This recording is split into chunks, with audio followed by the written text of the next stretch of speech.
आपका स्वागत है। मैं अमजद पठान लाया हूँ एक खबर। जैसा कि हमारे साथ में मौजूद है दो मस्जिद के इमाम साहब, और मस्जिद का नाम है अल मदीना मस्जिद, जो आगरी पहाड़ा पे बताया जाता है बेबी गार्डन के बाजू में। हम उनसे बात करेंगे कुछ मसलाहत के बारे में, इमामत के बारे में, कि आखिर में इनको इमामत से क्यों हटाया गया अल मदीना मस्जिद से। हम उनसे बात करते हैं। बॉम्बे प्रेस में आपका स्वागत है। आपका नाम? मेरा नाम मौलाना मोहम्मद अहमद। मोहम्मद अहमद जी, जैसा कि आज आपकी जो परेशानी है, किस बारे में आप जो परेशानी है आपकी बताना चाहोगे लोगों को? अल मदीना मस्जिद में मैं 2009 1 अक्टूबर से हूँ, और मैं अल्हम्दुलिल्लाह मेरे आने के बाद मैंने काम किया, कुछ किताबें भी लिखी और कुछ काम किया, और अच्छा माहौल चल रहा था। 2010 से बाकायदा तफसीर बाद नमाज इशा पढ़ाते थे। अच्छा माहौल जब था, बढ़िया था अल्हम्दुलिल्लाह। अभी तक कुछ भी नहीं था मामला, ना कोई वहाँ इंतशार, ना झगड़ा, ना लफड़ा, कुछ नहीं, और तालीम चलती थी। फिर उसके बाद जो है मैं तफसीर बयान शुरू करने लगा। तफसीर के लिए भी हमारी तनख्वाह अलग से की गई। इसहाक सेठ मरहूम अल्लाह उनको जन्नत नसीब फरमाए, उन्होंने बाकायदा पीर साहबान कुमेल मियाँ साहब से, सैयद कुमेल असफ साहब से बाकायदा उन्होंने बात किया कि पीर साहब मैं मौलाना मोहम्मद अहमद साहब की तनख्वाह बढ़ाना चाहता हूँ। तो पीर साहब ने कहा कि ठीक इसहाक भाई, आप मदरसे में पढ़ाते हैं, बढ़ा दीजिए। तो उन्होंने कहा नहीं, मदरसे तो काम करते हैं कि मदरसा और जुमा पढ़ाते हैं दूसरा, लेकिन तफसीर बयान करते हैं, बच्चों का प्रोग्राम जुमा करवाते हैं, तो उनकी तनख्वाह मैं अलग से देना चाहता हूँ। तो बोले ठीक इसहाक भाई। तो कहें ठीक है, मैं 6000 इनकी तनख्वाह बढ़ाता हूँ। तो 6000 तनख्वाह मेरी बढ़ी चालू, लेकिन फिर जो है कैसे कैसे उसको बंद करवा दिया गया। लेकिन मैं अपनी ड्यूटी देता रहा, मेरी अपनी ड्यूटी देता रहा। फिर जोहर बाद भी मैं बाकायदा अलग से जो है कारी अबू ज़र साहब पढ़ाते थे, उनको जब उनकी जगह पर हमको रखा गया फिर कि आप हज़रत पढ़ाइए, मुझे कहा गया, यानी मौलाना मोहम्मद अहमद को मुझे कहा गया। तो मैं पढ़ाने लगा, तो 3 से फिर 3500 होगी, वो भी मेरी तनख्वाह नहीं मिली। लेकिन फिर जो ये मामला आया सामने, तो अचानक जो लोग ने मतलब कि मेरे साथ जो हुआ, तो मैं अपनी बात बताता हूँ, बाद में कारी अपने मुबीन साहब बताएंगे। तो मैंने कहा भाई मेरी जो आप मेरे साथ अचानक कर दो, कोई मेरी गलती कोई कमी, तो बरजस्ता 8 लोग थे वहाँ। उसमें 8 लोग में सब ने ही कहा कि मौलाना मोहम्मद अहमद साहब आपकी कोई गलती नहीं है, ना कोई कमी है, पब्लिक हर कोई आपकी तारीफ़ करती है, आपकी कोई किस्म की गलती नहीं। तो हमने कहा फिर तुम क्यों आप ऐसा कर रहे हैं? तो कहते नहीं, फला का हुक्म, इनका हुक्म है। अब सबका नाम मैं नहीं लेना चाहता हूँ, जो वहाँ बड़े बड़े लोग हैं। नहीं, किसका हुक्म है और किस वजह से आपको अचानक में वहाँ से हटाया गया, वो तो आपको बताना ही होगा लोगों को, क्योंकि हमें भी उन लोगों के बारे में जानना है जिन्होंने आपको वहाँ से दखल अंदाज कर दिया एकदम इमरजेंसी में, जैसा कि आपका कहना है, और बिना कोई नोटिस के। ये गवर्नमेंट का रूल एंड रेगुलेशन है कि बिना विदाउट नोटिस के किसी भी शख्स को जो है वो हटाया नहीं जा सकता है। बता रहा हूँ मैं आपको, जैसा कि बताया तमाम लोगों ने, जब इन लोगों को तंजीमों ने घेरा, कुछ जैसे कि ईश्वर रहनी साहब के यहाँ गए, सैयद नूरी और खलील रहमान नूरी, ये लोग गए वहाँ पर, इब्राहिम भाई यूसुफ इब्राहिम साहब के यहाँ। तो हम लोग भी बुलाया गया कि आप आइए, आसिफ गोल्डन मार्बल वाले आप आ रहे हैं, आप लोगों से बात करेंगे। तो हम लोग गए, तो बाकायदा 2 घंटा तो इंतज़ार करते रहे, तो नहीं आए। तो यूसुफ इब्राहिम साहब ने बरजस्ता कहा कि आसिफ गोल्डन मार्बल वाले ने ये कहा है कि हम लोग कुछ नहीं करते हैं, जो ये पीर साहब का हुक्म है। क्या कहा? ये पीर साहब का हुक्म है। और भी कहा कि मोहिद्दीन साहब का भी हुक्म है। उन्होंने कहा, किसने? आसिफ गोल्डन मार्बल वाले ने इन लोगों से कहा। और मतलब कि हकीकत है कि अपने को बच्चे या झूठ बोलते हैं या सच बोलते हैं, हमको नहीं मालूम, लेकिन इनका अल्फाज ये है, इस आसिफ गोल्डन मार्बल का ये अल्फाज है कि हमको इन्हें कहा है। उसके बाद भी अचानक आप इस्तीफ़ा लिखो, 2 इस्तीफ़ा दो। अब 8 लोग जिसको घेरे हों, तो भाई झगड़ा लफड़ा बचने के लिए डर की वजह से इंसान तो देगा ही, चाहे जिस किस मतलब। तो फिर हमको इस्तीफ़ा मजबूरन, या जो कहिए, हमको इस्तीफ़ा देना पड़ा। तो हमने इस्तीफ़ा दे दिया। तो हमने कहा जो हमारी जो तनख्वाहें हैं कैसे कौन देगा इतने? तो बोले मौलाना आपको कहना चाहिए। मैं कहने क्या बात, जो रजिस्टर चालू है, जो पढ़ाता था उसकी, जो मैं पढ़ा रहा हूँ, उसकी तनख्वाहें जारी थी 3500, तो मुझे तनख्वाह देना चाहिए। तो उन्होंने 4, 13, 14, 15, 16 तक की दिया, 17, 18 का नहीं दिया। ये और तफसीर की 2-3 महीना दिया तनख्वाहें 2012 में, फिर 13 में जिससे तनख्वाह सबकी बढ़ी, तो ये बढ़नी चाहिए। तो अगर हम 7000 से जोड़ते हैं तो 7, 13, 14, 15, 16, 17, 18 और 2019 जनवरी के, ये हिसाब से भी हमारी तनख्वाह इन लोगों ने नहीं दिया। और यही नहीं, मतलब हम लोगों ने बड़ी कोशिश की कि और तरक्कियाँ हों, लेकिन ये लोग जो है खाली नाम खाली अपना इन लोगों का है। अब आज ये है कि अलमदीना से जो एक पैगाम होना चाहिए, इससे मशहूर मस्जिद है, उस एतबार से वहाँ कुछ काम नहीं होता है। हमने बड़ी कोशिश, पहले बात आने के बाद हमने 3 साल किताबें लिखी है, इस दानी कायदा 218 पेज का है। जैसा कि आपकी जो तनख्वाह थी वो कितनी तनख्वाह थी आपकी जब शुरुआत में आप वहाँ पे कदम रखे? शुरुआत में आए तो मेरी तनख्वाह 10,000 थी, तो तनख्वाह बढ़ी नहीं, वहाँ तनख्वाह बढ़ती उतनी जल्दी। नाम लोग समझते हैं कि वहाँ की इमाम तनख्वाह थी, हाई फाई मस्जिद बड़े बड़े लोग हैं तो 25,000 30,000 तनख्वाह होंगी। जब मैं शुरू में आया हूँ, खादिमों की तनख्वाह 2-2 हज़ार थी। कितना? 2-2 हज़ार रुपया। और एक बांगी साहब हैं, उनकी 4,000, आज वो 23वां साल उनका है, तो उनकी तनख्वाह 4,000 थी। क्या साल से? अब अभी मतलब कि अभी 1 साल पहले 4,000 थी। क्या साल से? 22 साल से।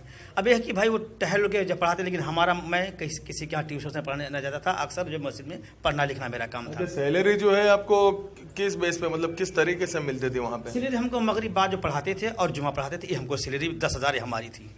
और फिर जो हम जब तफसीर पढ़ाते तो इसहाक से ने 6,000 उन्होंने देना अलग से दिया था, बाकायदा पूरा सबसे राय मशवरा से, अपनी तरफ से नहीं। और जैसे कि 2012 से लेके 2019 जो अभी चल रहा है, 2019 मार्च, अब तक आपकी जो वहाँ पे जो सैलरी थी वो आपको पूरी मिल चुकी है? नहीं, पूरी नहीं, हमारी तनख्वाह बाकी।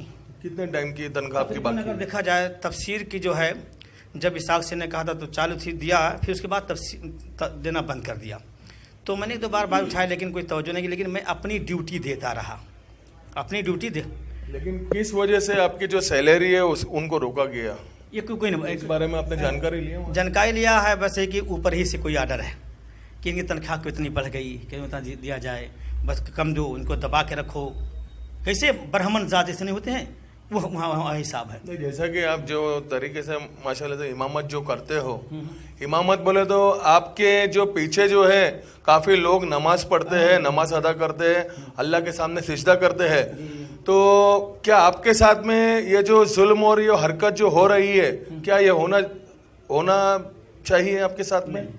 यहाँ तक हदीस पाक में है, बता दूं कि मन अहानल आलिमा, जिसने किसी आलिम की तौहीन की, गोया कि उसने अल्लाह के रसूल की और अल्लाह की, और जिसने ऐसा किया फिर गोया कि उसका जो ठिकाना बुरा है, ये कहा गया है। तो बहरहाल आलिम जो होता है एक नायब रसूल होता है, और उसकी जो भी तौहीन करेगा ये बाकायदा खुलासा है, हर कोई जानता है, हर मुसलमान जानता है। और अल्हम्दुलिल्लाह, बड़ी बात नहीं बोलता हूँ अपने से इंसान को नहीं, जहाँ तक मेरी तालीम की बात है, मैं फिर अभी संडे के मैं दर्स बुखारी भी शुरू कर दिया था। लोग माशाल्लाह बहुत खुश थे, किसी की कोई शिकायत नहीं थी, लेकिन क्यों इन लोग क्यों इन लोगों ने ऐसा किया, ये समझ से बाहर बातें हैं। ये सिर्फ खाली है डिक्टेटरशिप है और मक्तेदारी, और कुछ नहीं है यहाँ पर। ठीक है, अभी आप क्या चाहते हो वहाँ से? नहीं, पहली बात है क्या इंसाफ होना चाहिए। अब तो जो लोगों ने किया है वो लोग अंदर से कहते हैं कि अच्छा हुआ, जो बड़े बड़े सब हैं ऊपर बैठे हुए हैं, जो खुलासा बात है, और जैसी सी बातें कहने में मतलब शर्म आती मुझे कि जो अंदर कुछ बाहर कुछ हैं लोग। कितने वक्त की तनख्वाह आपकी बाकी है वहाँ पे?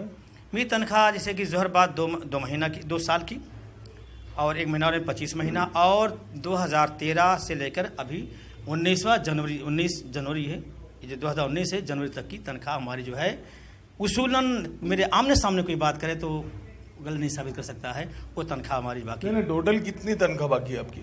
टोटल अगर देखा जाए 6,08,500 होती मेरी। 6,08,500 रुपया आपको नहीं दी गई है? हाँ, नहीं दी। उसके बावजूद भी आप जो है अपनी इमामत में लगे हुए थे? ड्यूटी में अपना ड्यूटी देता रहा, अपना सब कुछ काम करता रहा मैं। और उसके साथ ये जब कुछ हो गया तो ये कहा गया कि इन लोगों फ़ौरन, मेरे पास बहुत सामान थे, कहा कि इनको फ़ौरन कल तक आप, जैसे कि आप जो है 2-3 दिन के बाद क्या चाहे आप, मैंने कहा मेरी मजबूरी एक हफ्ता रहने के लिए, तो फिर कहा नहीं आप यहाँ से बिल्कुल निकलिए। मेरे पास इतने सामान थे कि मेरे पास कम से कम 11 कुंटल बुक थी। मुझे किताब में पहुँचाने से 15,000 लग गया। उसके बाद एक दिन जब मैं सामान ले रहा था, मगरिब बाद 28 जनवरी को मगरिब बाद 7:37 ऐसे कुछ था। इतने में साजिद साहब हैं आए, क्योंकि उस मस्जिद में उन्होंने 50-60 हज़ार लाख का काम कर दिया है, तो कैसे इंसान अपने को गिनाता है। तो आते समय जो है उन्होंने बेतहासा उल्टी सीधी बातें करने लगे। हालांकि अगर मस्जिद का मैंने एहतराम किया, वरना अगर बाहर करते तो मैं ये डरता नहीं, मैं रहूँ या ना रहूँ, तो मैं भी उनका जवाब का मारपीट हो जाती। क्योंकि किसी को उल्टा उन्होंने क्या कहा, जुमला उनका है, देखिए मैं आपको सुना सकता हूँ, कहीं इसमें भी लगा दूँ जैसा कहिए आप। नहीं, वो तो हम देख ही लेंगे। अभी अब हम इनसे भी बात करने की कोशिश में रहेंगे। उन्होंने बर्जस्ता कहा कि पाकिस्तान से दाऊद का फ़ोन आया था, पीर साहब ने कहा, मोहिउद्दीन सोनी ने कहा, आसिफ गोल्डन मार्बल वाले ने कहा, तो मैं ऐसा बोल रहा हूँ और हमने इसकी रिकॉर्डिंग कर ली है। मतलब कि उन्होंने जो ऐसी बातें ये कहा कि तुम कचड़ा हो। अच्छा, इस बारे में आपने कुछ पुलिस में कंप्लेंट्स वगैरह की है? नहीं, इनके साजिद बारे में नहीं किया है, लेकिन और बकिया चीज़ के बारे में हम लोगों ने दिया कंप्लेंट। कौन से पुलिस स्टेशन में आप गए थे? आगरीपाड़ा पुलिस स्टेशन में क्या कहा गया आपको? इधर आइए, थोड़ा इधर आ जाइए, आप थोड़ा इधर आके आप बताइए कि आगरीपाड़ा पुलिस स्टेशन में जब आप लोग जब कंप्लेंट करने गए थे तो क्या वहाँ पे बात हुई आपके हिसाब से? नहीं, सीनियर साहब ने कहा कि हम कार्रवाई करेंगे, लेकिन जैसी कार्रवाई होना चाहिए था उन्होंने कार्रवाई नहीं किया। कंप्लेंट ले लिया उन्होंने, एनसी बना के दे दिया मेरे को और कहा कि आप कोर्ट में जाना चाहे तो जाएँ। तो हमने कहा कोर्ट में तो जाएंगे ही, लेकिन उन जिन लोगों ने, आसिफ गोल्डन मार्बल वाला ने जो उनके साथ में जो लोग आए हुए थे, गुंडागर्दी करते हुए जो इस्तीफा लिया गया है, ये सरासर जुल्म है, ज्यादती है। उन पर FIR होना चाहिए, गुंडा एक्ट लगना चाहिए उनके ऊपर। उनको क्या इख्तियार पावर है इस्तीफा लेने के लिए? तो पुलिस ने इस मामले के बारे में मतलब क्यों आगे नहीं बढ़ी? मतलब पुलिस जो है आपके कंप्लेंट के बाद में उनको बुलाए थे कि नहीं बुलाए थे? उनको क्यों नहीं बुलाया गया? इस बारे में आपने कुछ पूछा? मैं गया उनके पास 2 बार मैं गया। बोला साहब आपने जो हमने कंप्लेंट दिया हुआ है, क्या इंक्वायरी आपने किया है, क्या कार्रवाई किया है? बोला हम करेंगे। सिर्फ उन्होंने दिलासा दिया है और अभी तक कार्रवाई नहीं किया है। जब तक हम दोनों ने कदम बढ़ाया है आगे, जब तक इन 7-8 पर गुंडा एक्ट नहीं लग जाता है, हम लोग खामोश नहीं बैठेंगे। आप कितने साल से वहाँ पे इमामत कर रहे हो? हम वहाँ पर 4 साल से इमामत कर रहे हैं। 4 साल में क्या सैलरी पे आप वहाँ पे थे? हमारी सैलरी 9,500 में शुरू हुई थी और हम इमाम ही नहीं थे, इमामत करते थे, बच्चों को पढ़ाते थे, मेंटेनेंस हिसाब किताब करते थे और हमको सिर्फ इमामत की पगार दी गई है। बकिया बच्चों को पढ़ाने का पगार और जो मैंने किया है, मेंटेनेंस किया है, उसका पगार हमको नहीं दिया गया है। आपका टोटल कितना अमाउंट वहाँ पे बाकी है? अभी हमारा जो हिसाब बनता है हम लगा लेंगे हम, क्योंकि वो पब्लिक ट्रस्ट है, फंड आता है, हमको मालूम हिसाब किताब मैंने किया हुआ है। तो हमको पगार क्यों नहीं दी जा रही थी उसकी? भाई ये हमारा ये टार्चर हुआ है, जाती हुई हमारे साथ में।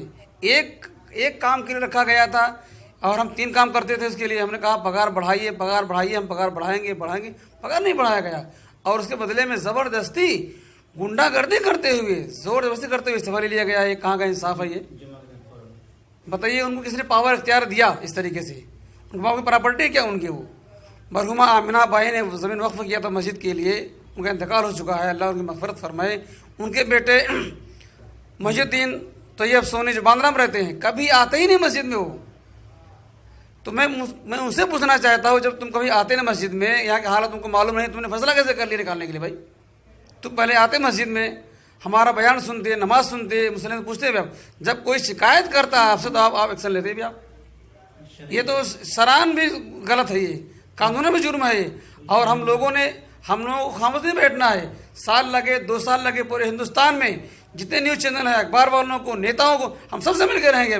जो उन्होंने जुल्म किया हुआ है, हम खामोश नहीं बैठेंगे जब तक इन पर गुंडा एक्ट नहीं लग जाएगा। बॉम्बे प्रेस से बात करने के लिए बहुत बहुत धन्यवाद। जैसा कि इनका कहना है कि इनको अचानक में इमामत से अल मदीना मस्जिद से हटाया गया है, ना ही तो कोई नोटिस, ना ही तो कोई इश्यू की वजह से इनको हटाया गया है और अचानक में इनको बोला गया है कि वहाँ से आप मतलब हट जाइए, हमने दूसरे को वहाँ पे रख दिया है। और जो कि ऐसा नहीं होना चाहिए, विदाउट एनी नोटिस के इनको नहीं हटाना चाहिए। हमारी वहाँ के ट्रस्टी से दरख्वास्त है बॉम्बे प्रेस टीम की कि इनको जल्द से जल्द जो है इंसाफ मिले और जो इनकी जो सैलरी है जो उन्होंने बताया हमें 6,08,500 रुपया, वो उन्हें मिलना चाहिए। और दूसरे जो हमारे साथ हजरत बैठे उनको भी जो उनकी जो अमानत है वो उनको पहुंच जाना चाहिए, मिल जाना चाहिए। और आगरीपाड़ा पुलिस स्टेशन से भी हमारी दरख्वास्त है कि उनके खिलाफ में सख्त से सख्त कार्रवाई करे जो उनके साथ में जो गुंडागर्दी से पेश आया। बॉम्बे प्रेस अमजद पठान के साथ। बॉम्बे प्रेस को लाइक, शेयर एंड सब्सक्राइब कीजिए तेज़ ताज़ा खबरों के लिए।